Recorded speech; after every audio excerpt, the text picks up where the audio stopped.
Uelewe mji wa Timbuktu. Timbuktu ni mji wa kihistoria uliopo kaskazini mwa Mali.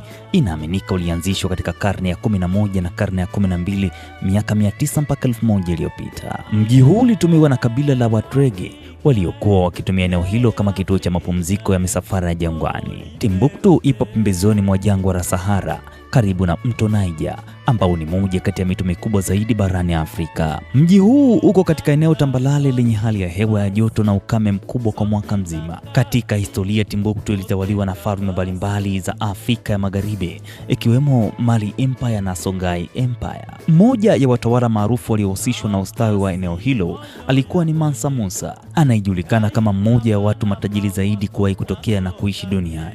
Timbuktu ilikuwa ni kitovu kikubwa cha elimu barani Afrika, kituo cha biashara ya dhahabu, chumvi na bidhaa nyingine muhimu, mahali ambapo maelfu ya vitabu na maandiko ya kale yalihifadhiwa, kituo cha kueleza maarifa ya sayansi, hisabati, tija, sheria pamoja na dini.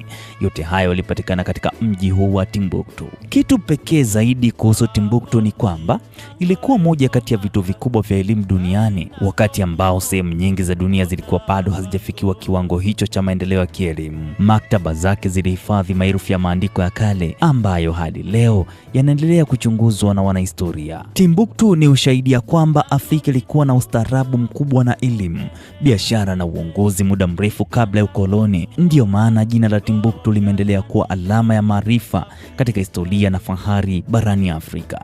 Hii ni Safari Kihistoria. Mimi ni Joseph Makori, Mr. P, Mr. Producer.